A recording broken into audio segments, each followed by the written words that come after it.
Yes, people, welcome back to another episode of the Gym Guys podcast. I am Coach By Rory, and you are? Steph, aka PUMPVISION. How's your week been? Well, it's been good. It's been good training wise. Went back to football. Feeling good. What about you? Why have you got ice pack? Can you see that? Well, I said feeling good, but you got ice pack. let's just say football is hard. It's hard. Wait, what happened? I rolled my ankle by myself. Nice. That's my story I'm sticking to. What about you? This week, it's been a good week training wise. Like a lot of PBs across the board. Still hitting strength? Yeah. So I've got another 2 weeks left of that program. Then I got a week off, and then I'll start my hypertrophy program. But yeah, so good week of PBs and just general around lift, good mood around training, really. Like not slipping, everything's going upwards, elevating. Yeah. Are you gonna go after you do your strength? You're gonna hit size. Yeah. Okay. So I got my order in, big bulk order of something. Not gonna promote the brand, but big order, ready to go. I gotta get a tattoo. So in that week off, I'm getting a tattoo. So I have to have a few days off anyway. Anywhere specific? My leg, thigh. So it's a big one. So it's gonna get that done and then get ready to hit the size. How does tatting the leg affect your leg training? Sweat.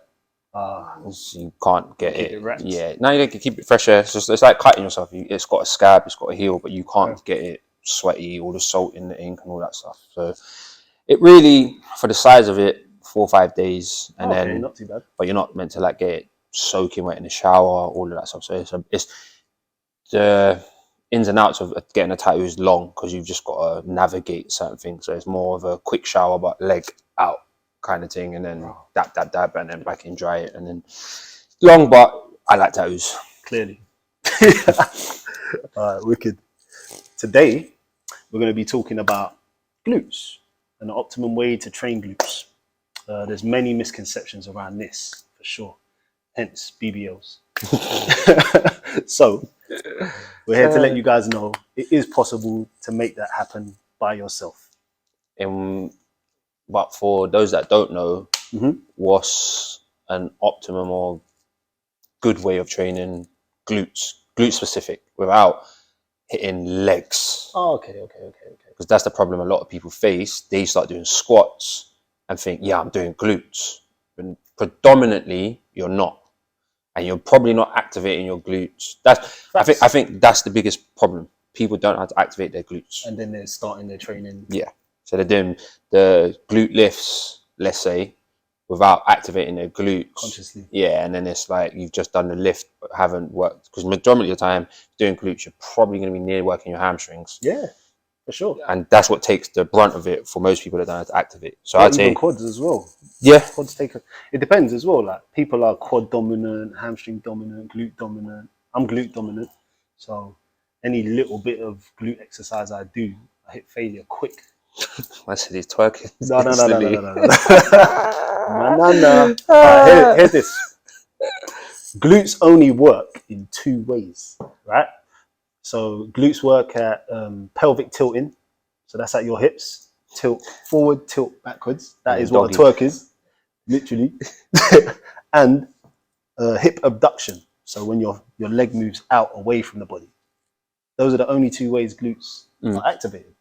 So I think everyone should kind of go through a bunch of different kind of kickbacks and warm-ups, to kind of feel it out. So is this where, and this is what I call them, resistance band gang come into play? Literally. Because it's not for the workout. Yeah, because what you like, a lot of people will see, let's say, girls with shaped or toned, big, whatever you want to call it, bums, or someone will see a bum that they want to aspire to. Yep. But all they'll see them post is resistance band workouts. They're creative workouts. Yeah, that's not going to get you your volume. No. It will not increase the volume, but that's how you would activate. That's your warm up before. Literally. So before your lift. So for those that don't know, that what's the top 3 ways to warm up glutes? Top 3 ways, I'd say stuff like basically you want to warm up all the muscles that you need to work. So you need to do some type of hip thrust. Mm. So whether that be floor hip thrust or one-legged hip thrust, Yep. something like that. You want to warm up with a your bar hand. or just bands? I'd say body weight and bands. Yep. I'll do 2 birds, 1 stone. So I'll be pushing my knees against the band, but focusing on pelvic tilting. Yep. So that way, this is warm, and then I'm working the glute specifically. Yep. Any exercise, I always do like a plank in my warm up. Why? Just to engage the core. Yep. Because when you don't warm up the core, what tends to happen is there'll be loads of points in your lift where the core needs to come into play, but it's not firing yet. Mm. And then there's a muscle is going to have to take over. So yeah, you got your hip thrust. I'll do some type of abductor. So where I'm moving the knee away from the body. So the one I would use is a donkey kick. No, sorry, a hydrant. Yeah, fire hydrants. Fire hydrant. For those that don't know, that's like a dog pissing on a fire hydrant. Literally. It's literally why it's called a fire hydrant. I'll do that one. And then I'll do some type of back extension for the glutes. Whether that be on the back extension machine or just lying flat on the floor, resting my head down and raising my legs to squeeze my glutes, lower back and hamstrings. Okay. 3 I'll hit. And then I'll do loads of variations around it. So, all right, so they've done their warm up. Mm-hmm. What would you say is top 3 most effective? Say, forget, everyone's going to be like, how do I build it in size? Calorie surplus. Let's end that conversation there. Simple. But in terms of top 3, say, strength or hypertrophy type exercises, bearing in mind, majority of that time is going to be your rep range and weight. But what are the top 3 exercises? Well, number 1 is your glute bridge. That's number 1 for me. But can you explain the difference between a glute bridge and a hip thrust? Because not many people know it.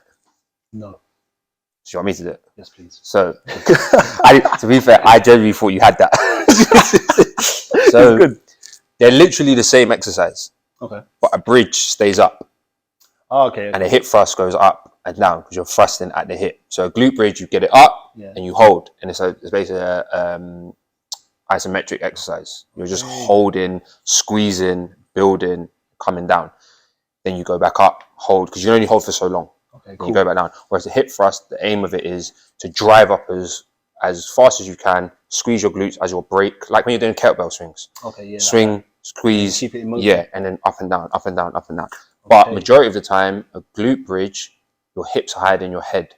And a hip thrust, your head is higher than your hips. Yeah. So you're bringing up and down versus going down, up, holding. So when you're doing a glute bridge, your hands act as a safety spotter because you should be holding it there and clamping over. Yeah, as a suicide grip. Okay. The reason why you're suicide grip is because you're here and you want to be able to just drop your hips and push it, roll it forward in the case of an emergency. Whereas a hip thrust, you hold it out because you have the pad, you hold it out here and you hold it down because you're driving up. So you need to keep it attached to you. In that same area, because you don't want the weight to move. I would always suggest starting out, do hip thrust on a Smith machine. You don't have to worry about the balance, the control. It's there, all set out for you. You just need to focus on the drive and I call it the butt brake. Like you squeeze your glutes together and that's your brake. Okay. Like you squeeze, like cracking a walnut between your cheeks, squeeze, and that stops you from going any higher. That's your complete lockout. So the butt brake. Yeah, just any way people understand. Then you come back down slowly. Don't have to worry about it crashing down because you've got the Smith machine aid. Drive it back up, down, drive it back up. I'd say that's the best way. What's the other exercise that you've got? Sense. The other one I'll go for is some type of either stiff leg dead, good morning. Yeah, either of them two. Oh no, stiff leg dead, good morning, or sumo dead. I see your stiff leg dead. I see your sumo, but I raise you a curtsy lunge because you're coming instead of the sumo. Yeah. Okay. Because you're coming across and you're working now a different part of your glute. So you're targeting. So in the thrust, you're getting the gluteus maximus. Yep. Majority of it. Yep. On what was the other exercise you said? Stiff leg dead and sumo. You get in the medium. I'm trying to think you're coming up. Depends on your position. back position. Okay. If you're upright. So this is the other thing. Let's go for a beginner. Okay. Okay. Can they even deadlift yet properly?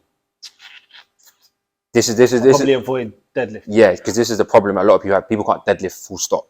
I'd keep it to hip thrusting as your main weight training exercise. I wouldn't do any other weights. I'll do a bunch of bands, and then I'll do a bunch of different hip thrust variations. Yeah, single Like leg, offset, yeah, wide. exactly. Yeah, with the band. Yep. So you lift it up, hold it out, then do 5, Yep. bring it back Hold it in. So yeah, no, It's tricky. I would say a curtsy lunge, because the reason being, because beginner. yeah, the reason why I say yes, because the only reason why you couldn't do it is if you had balance issues.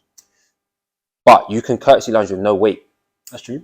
or you can curtsy lunge with one weight, holding it like in a goblet position, center yourself, and all you're doing is coming across. Now, the only thing is hip alignment. A lot of people let their hips go behind them when you should try and keep it facing forward as much as you can, and your leg comes behind you. You should always imagine. Because I see a lot of knee issues when I watch people do it.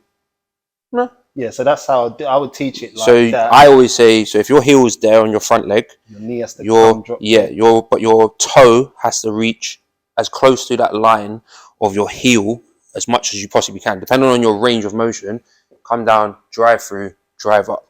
Now you're working, the glute that you're working is the one that's static, the stable leg.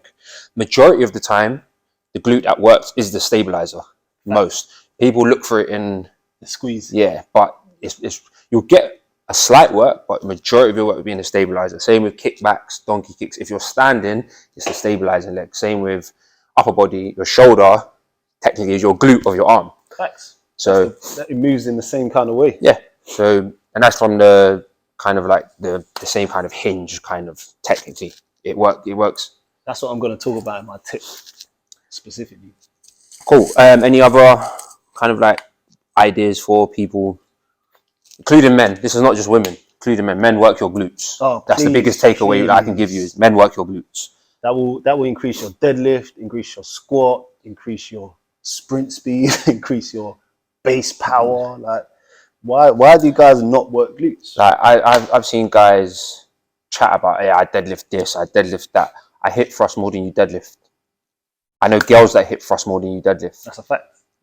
You should not be deadlifting 200 kg and not be able to hip thrust 120, 140. Yeah, because then you're not really deadlifting. Whatever you're doing some kind of back pull. Yeah. It's rack pull. Yeah. On the floor. a lot of men love a rack pull. Yeah, just for ego. Just pulling it from there, and your back goes from completely round. So a pendulum row to a hip extension, like combining exercises. Terrible. But I would say for glutes, lunge walks. So lunge walks. If your gym has a track, get yourself 2 dumbbells, a kettlebell, a barbell, wherever it is, and walk that shit. Oops, that's one. That's one. That's 1-0. That's one for 1-0. you. That means I've got to do something at the end of the episode. To do your walks for literally as long as you can stomach it. I would say that's the one where you go to failure, because what you'll find is if you've got a decent weight, and it doesn't need to be heavy, the distance is what matters. So if you've got a 12-meter track, like most gyms do, 10 to 12 meters, some have 15, luxury, there and back, there and back, there and back, till your legs are like Bambi. Don't compromise your form. No, never. But I shouldn't have to say this now. We shouldn't have to be saying this. You should. The people in your gym should be telling you this. I'm sorry. And your PT and your coach. And if you don't have one, get one. Our links are in the description below. Small plug. But yeah, so walking lunges, I would say dumbbell at the shoulders. Okay, what's your reasoning? You're working your core. You're working your core more, because the instabilities of a dumbbell, whether it's on your back, I find stuff on my back easier because I can pull the weight in and it becomes a part of me in my head. Whenever I've got a dumbbell, I feel like every time I stride, my shoulder wants to give, and then I've got to force it up, and then my core, my lats have to be engaged. Everything just feels like more work, and I'm gaining more from it, but I'm gaining less from it at the same time because I'm depleting quicker. I want to deplete quicker because it means I'm working to my maximum quicker. I don't want to be lunge walking for hours. So overall then, a lunge walk with the weights up, you get a better all-round workout. And if you're trying to isolate, let's say, the glutes and the legs, you don't want to be working other body parts really. Okay. Or, you don't want your attention to be strained. So maybe for the glute day, do it with a barbell, and for any other day, do it with the dumbbells. If you're going to do it that way, strap her around your waist to the sled and lunge walk that way, because the load's behind you. And then it will force your hip to work. Yeah. Which forces the glutes. Yeah. That I would say is probably, if you're going for isolation of glute, that. But you're never going to get a lunge walk isolating your glute fully, because it's going to be quads, hamstring, quads, hamstring. It's going to be bang, bang, bang. It's just going to be working in tandem. The weakest one's going to give up first. True. And as soon as one gives up here goes. Once up here goes, it's done. It's over. It's done. I want to change one of my exercises as well. I want to change. So I'll keep my hip thrust, and I want to add, as a main mover that you should do, the reverse lunge. Why reverse? Reverse lunge engages more hamstrings and glutes than forward lunge. Forward lunge is more quad dominant because of the position of your body, unless you are tilting at the hip every lunge, which I would actually recommend as the better lunge for glutes. If you can tilt at the hip like this, your glute is stretched. So then when your knee goes down, your glute stretches quicker. But you should always, in split squat, tilt. Anything that it requires a backwards movement, or your leg is behind you, you should always tilt. It's like, because this position from running, like that, when you're sprinting, a takeoff, at this point, you're loading your glutes and then you're pushing off, and that's what fires, and power. Fully extended, your glute goes bosh. Now, if you're upright, you have no drive. So if you want to be, I always say to my clients, when you're, let's say, split squat, you want to be here, because then when you go down, your stomach should touch your thighs. That's it. Lower stomach, upper thigh. That's your cue from there to there. You don't have to worry about the science behind it. If you feel that, then you're doing come it up. Yeah, that's. I would say that's probably that's a good one to have. Reverse lunge. And you can play around with it as well. Elevated, standing still. Load one side, so heavy kettlebell or dumbbell. I'd always say have it loaded to the side, because it's more of a natural hold, and then you'll fire up one side more, then you change. Yep. You can do opposites. Yep. Like that. I'd say opposites for balance is better. So having your that leg down, that way, or doing both. I wouldn't try to load the side that the leg's down on that side, because you're too unbalanced. And as I said, a lot of people have good balance as it is. It's hard to work on. It's boring for the beginner. For someone that's a gym novice, it's not something you'd do. If you could though, put 5 minutes in every day time you train, or every day ideally. What, are we talking for just balance to grow glutes, or just balance in general? In general, just some type of mobility balance work. It'd be Bosu ball then. But we'll touch on that another episode on. But all right, so one more question though I had for you. Then obviously we've gone over 2 or 3 main glute exercises, but then how many reps should someone do? How much weight should they be aiming for? Okay. Type of workout. All right, so this I would say is generic. If you want specifics, as I said, all the information is in the description. Hit one of us up. You need to figure out what you want to achieve. So if you want growth, strength, so if you just want to put numbers on the board, don't get me wrong, they work in tandem, but one works better. Growth comes, as I said earlier, calorie surplus. It don't matter what you're lifting. If you're not eating enough and more, the growth is limited. It's not nil, it's just limited for all the work you're putting in. Most people want growth. That's just, society says growth. Big bum, this is society, this is the world we live in now. You can shape it. Yeah, you can shape after. Get the size, shape after. So I would say 10 to 12 reps, 3 sets, warm-up sets, so 3 working sets. So you do a few working sets to an optimum weight. That's it. Where the 10, 11, 12 rep is a struggle. That's where you want to be. If 10, 11, 12 is a breeze, it's too light for you. Now, where do you start in terms of weight? I would, and this is for hip thrust we're talking, right? Yeah. All right, hip thrust, start on the Smith machine, because you have the safety of going heavier, and if it's not right for you, you can just put it down and you're okay. I would say to start off with, go for 50 to 60% of your body weight and build from there. Now, a lot of people will be able to do that with ease. Cool. Do 3 sets of that. Tell me how you feel if you're doing it properly. If you're doing it properly, I'm talking fully up, hips flat, glutes squeezed down. Mine's different. This is everyone's is different, but I'm just going for a hip thrust, squeeze your glutes, hips flat, drop down. But you don't touch the floor. You back up. Your bum doesn't touch the floor. You go as low as you can and then you're driving up. If you can do 3 sets, 10 to 12 reps, half your body weight, comfortably, no DOMs the next day, delayed onset muscle soreness, then it was too light for you. Go to 70%. Don't just jump the gun, go to 100%, and then your hips and back is hurting the next day. Yeah, it's no point. You're not going to gain nothing from it other than pain. And that's not the object we're trying to achieve. What was the other exercise? Reverse lunge. Reverse lunge, yeah. A curtsy. Curtsy lunge, start body weight, work up to 1 dumbbell. I would say whatever you can bicep curl, that's what you hold. That's a good. What was the third exercise? Lunge, track lunge. Walking lunges. Okay, cool.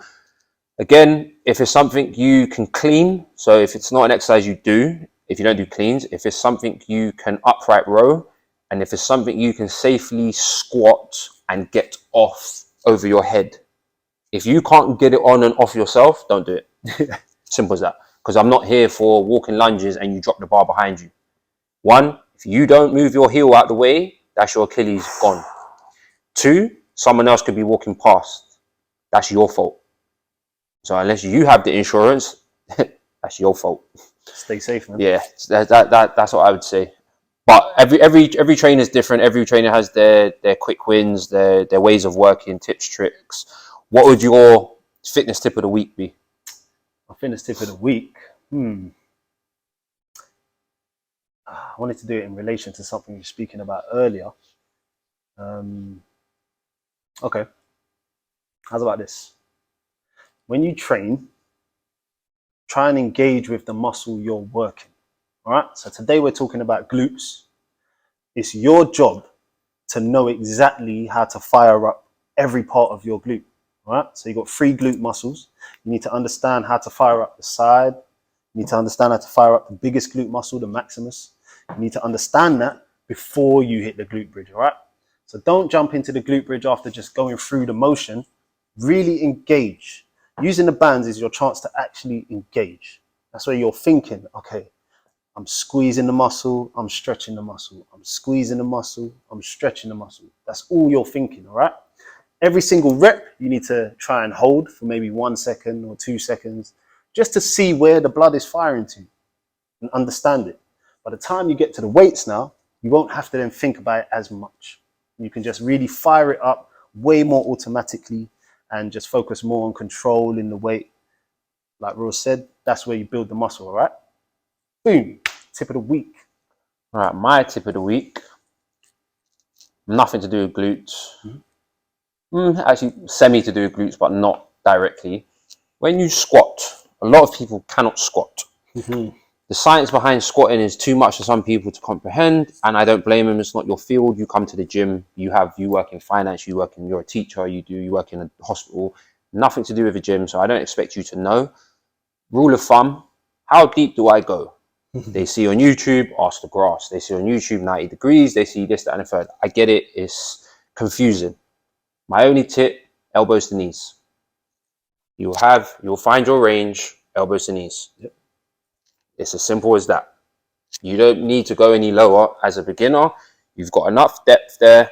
You drive up from there. That's enough for me. Elbows to knees is the only takeaway. If you want to add a little bit to it, keep your head up. There's nothing on the floor for you. Your feet are on the floor. The floor's not going anywhere. That's a great tip. That's a great tip. And on that note, we're out. Peace, guys.